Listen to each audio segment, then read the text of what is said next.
दोस्तों ये है जॉर्जिया, एक ऐसा देश जहाँ पर रिश्वतखोरी ही यहाँ की अर्थव्यवस्था थी। यहाँ करप्शन लोगों की जिंदगी का एक बड़ा हिस्सा था और भ्रष्टाचार इस कदर फैला हुआ था कि यहाँ के नेता देश के लोगों का खाने तक बेच खाते। लेकिन फिर कुछ ऐसा हुआ कि इस देश के हालात बदल गए और जिस देश का लगभग हर नागरिक भ्रष्टाचारी था, उस देश से भ्रष्टाचार पूरी तरह से खत्म हो गया। यहाँ तक कि आज जॉर्जिया को दुनिया भर में एक मिसाल के तौर पर देखा जाता है। पर आखिर ये सब हुआ कैसे और कैसे इतने भ्रष्ट देश से आज भ्रष्टाचार गायब हो गया और हमारा देश भारत इससे क्या सीख सकता है? चलिए जानते हैं ये सब आज की हमारी इस वीडियो में। लेकिन वीडियो शुरू होने से पहले अगर आप चैनल पर नए हैं या फिर आपने अभी तक चैनल को सब्सक्राइब नहीं किया है तो चैनल को सब्सक्राइब करना और बेल आइकन दबाना न भूलें ताकि हमारे चैनल की कोई भी वीडियो आपसे मिस न होने पाए। अब दोस्तों, भ्रष्टाचार किसी देश के लिए इतना खतरनाक होता है कि वो उस देश की पूरी अर्थव्यवस्था को बिगाड़ सकता है। वर्ल्ड इकोनॉमिक फोरम ने अपनी एक रिपोर्ट में बताया कि दुनिया के कई देश इस दिक्कत से जूझ रहे हैं। अगर हमारे देश भारत की ही बात करें तो वैश्विक भ्रष्टाचार सूचकांक यानी कि ग्लोबल करप्शन इंडेक्स में 180 देशों की सूची में भारत 85वें नंबर पर है। लेकिन सवाल ये है कि दुनिया के देश अपने यहाँ से भ्रष्टाचार मिटाने के लिए कर क्या सकते हैं? तो इस सवाल का जवाब जॉर्जिया में आए बदलाव में तलाशा जा सकता है। लेकिन जॉर्जिया ने कैसे अपने वहाँ भ्रष्टाचार को खत्म किया,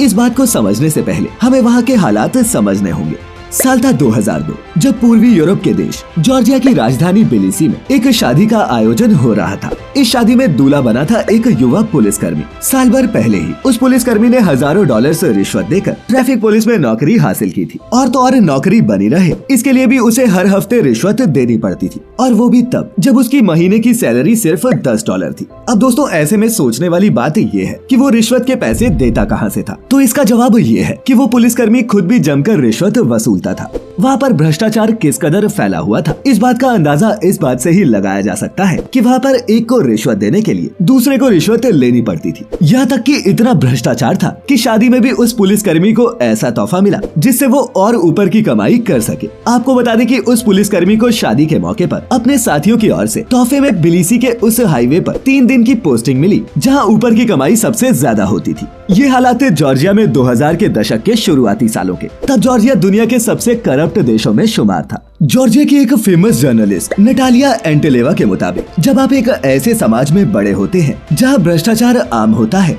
तब इसका असर हर तरफ दिखाई देता है। जर्नलिस्ट के मुताबिक 21वीं सदी के पहले दशक में जॉर्जिया में भ्रष्टाचार ने हर तरफ अपनी पकड़ बनाई हुई थी। जब वो छोटी बच्ची थी तब घर में ज्यादातर वक्त बिजली नहीं रहती थी क्योंकि उनके सिस्टम की मरम्मत के लिए जो रकम तय की गई थी वो सारी की सारी रकम एनर्जी मिनिस्टर की जेब में जा रही थी और इसका सीधा असर वहाँ के लोगों की जिंदगी पर पड़ रहा था क्योंकि ऐसे में पावर नहीं होने की वजह से घर को गर्म रखना बहुत मुश्किल था और इस कारण ठंड से कई बच्चों की मौत भी हुई। इसके अलावा जॉर्जिया में इतना ज्यादा करप्शन था कि वहाँ के कृषि मंत्री ने देश का गेहूं तक बेच दिया। इस वजह से वहाँ पर रोटी और ब्रेड की बहुत कमी हो गई और लोग भूखे मरने लगे। यहाँ तक कि सरकार द्वारा लोगों की मदद के लिए जो धनराशि दी जाती थी वो भी लोगों तक नहीं पहुँच पाती और इससे लोग और भी हताश और परेशान होने लगे। दुनिया भर के भ्रष्टाचार पर रिसर्च करने वाले योहान एनवाल का कहना है कि यूनिवर्सिटी में डोनेशन पर एडमिशन होता था, फिर पसंदीदा ट्रेड के लिए अलग से रिश्वत देनी पड़ती। अब जैसा कि हमने आपको शुरुआत में बताया था कि जॉर्जिया में जॉब पाने के लिए तो रिश्वत देनी ही पड़ती थी, साथ ही साथ आपको जॉब में बने रहने के लिए भी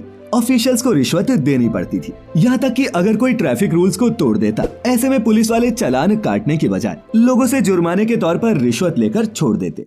इस तरह सभी पुलिस वाले माफिया बन गए। वही लोग ठंड और भूख से मर रहे थे और देश के हालात बद से बदतर होते जा रहे थे। ऐसे में लोग एकजुट हुए और साल 2003 आते आते लोगों ने सड़क पर आकर धरना प्रदर्शन करना शुरू कर दिया और फिर सरकार का तख्ता ही पलट दिया। इसके बाद चुनाव हुए और नई सरकार का गठन किया गया। नई सरकार के गठन के साथ ही जो पुलिसकर्मी माफिया बन चुके थे उनको नौकरी से निकाल दिया गया। आपको बता दें कि इस दौरान पूरी की पूरी ट्रैफिक पुलिस फोर्स को ही बर्खास्त कर दिया गया जिसमें कुल 16,000 कर्मचारी थे। सरकार बदलने के साथ ही देश के युवाओं को नौकरी दी गई जिनमें ज्यादा से ज्यादा महिलाओं को मौका दिया गया। साथ ही जरूरत से ज्यादा कर्मचारियों की भर्ती नहीं की गई बल्कि सिर्फ जरूरत के मुताबिक ही लोगों को अपॉइंट किया गया और सभी को सही सैलरी भी दी गई। जहां पहले इस देश में लोगों को बहुत कम सैलरी दी जाती थी जिस कारण लोग रिश्वत लेने पर मजबूर थे और कर्मचारी अक्सर कम वेतन की भरपाई रिश्वतखोरी के जरिए ही करते थे।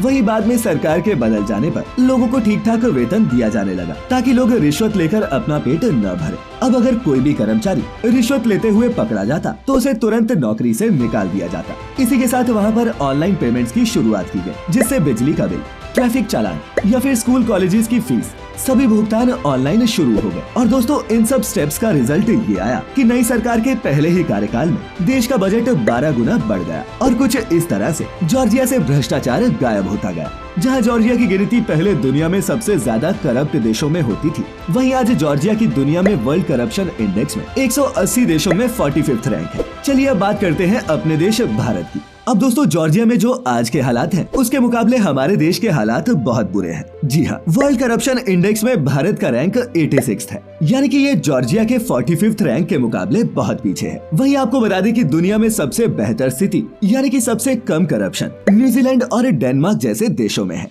अब भारत में कितना भ्रष्टाचार है, इसका अंदाजा यहाँ होने वाले घोटालों से लगाया जा सकता है। बिहार का चारा घोटाला हो या फिर सत्यम स्कैम या फिर महाराष्ट्र का सीमेंट घोटाला, ये सभी स्कैम्स ऐसे हैं जिन्होंने हमारे देश की छवि को बुरी तरह से खराब किया। इन घोटालों से ये पता चलता है कि भारत में भी एक बड़े पैमाने पर भ्रष्टाचार फैला हुआ है। लेकिन इंडिया के आर्थिक और सामाजिक विकास के लिए भारत से करप्शन हटाना बहुत जरूरी है। तो चलिए दोस्तों अब ये समझते हैं कि आखिर किस तरह से हम अपने देश भारत से भी इस भ्रष्टाचार को खत्म कर सकते हैं। Strengthen institutions. अपने देश से भ्रष्टाचार मिटाने के लिए भारत सरकार को judiciary, election commission, central bureau of investigation यानी कि CBI और सेंट्रल विजिलेंस कमीशन जैसी संस्थाओं को मजबूत करना होगा और उन्हें और इंडिपेंडेंस देनी होगी। Increase transparency. इसके साथ ही भारत सरकार को एडमिनिस्ट्रेटिव और राजनीतिक प्रक्रियाओं को और ज्यादा पारदर्शी यानी कि ट्रांसपेरेंट बनाना होगा। इन सभी सरकारी प्रक्रियाओं को ऑनलाइन अवेलेबल कराने के लिए ई-गवर्नेंस जैसी टेक्नोलॉजी का इस्तेमाल किया जा सकता है। Improving governance. भ्रष्टाचार को दूर करने के लिए भारत सरकार को सभी लेवल पर शासन यानी कि गवर्नेंस में सुधार पर ध्यान देने की जरूरत है। ये सुधार गवर्नेंस के लिए एक ऐसा सिस्टम बनाकर किया जा सकता है जो अकाउंटेबल, रिस्पॉन्सिबल और ट्रांसपेरेंट हो। सख्त कानून लागू करना। भारत सरकार के जो लोग ऐसे भ्रष्टाचार में लिप्त हैं, ऐसे लोगों के लिए स्ट्रिक्ट लॉज बनाए जाने चाहिए और दंड भी लागू करना चाहिए। ऐसा करने से उन सभी लोगों के मन में भी डर पैदा होगा जो कभी भ्रष्टाचार करने की सोचते हैं। जन भागीदारी यानी कि पब्लिक पार्टिसिपेशन को बढ़ाना। इसके साथ ही भारत सरकार को एंटी करप्शन मूवमेंट चलाना होगा और लोगों को करप्शन से बचने के लिए एनकरेज करना होगा। साथ ही लोगों के बीच अपनी जवाबदेही बढ़ाकर भ्रष्टाचार को खत्म किया जा सकता है। Provide anti corruption education. इसके साथ ही देश में सरकार द्वारा जनता को और खासकर स्कूली बच्चों को भ्रष्टाचार विरोधी शिक्षा प्रदान करनी होगी। इससे आने वाली पीढ़ी कुछ भी गलत करने से पहले सोचेगी और ज्यादा जवाबदेह होगी। Promoting a culture of integrity. अब दोस्तों सख्त कानून बनाने और एजुकेशन के साथ साथ भारत सरकार को पब्लिक और प्राइवेट सेक्टर में ईमानदारी और एथिकल बिहेवियर की संस्कृति को बढ़ावा देना होगा। साथ ही साथ सरकार को एक ऐसा सिस्टम बनाना चाहिए जो जनता को भ्रष्टाचार की रिपोर्ट करने और पब्लिक सर्वेंट्स के कार्यों की निगरानी करने की परमिशन देता हो। और इन कुछ स्टेप से ही भारत से भ्रष्टाचार खत्म हो सकता है। तो दोस्तों आपको क्या लगता है, क्या कभी इंडिया से भी ये करप्शन खत्म हो पाएगा? अपनी राय नीचे कमेंट्स में जरूर लिखें और ऐसी सभी वीडियोस देखते रहने के लिए हमारे चैनल को सब्सक्राइब करना और उस बेल आइकन को दबाना न भूलें। फिर मिलेंगे किसी ऐसी ही वीडियो में, तब तक के लिए आपका बहुत बहुत शुक्रिया।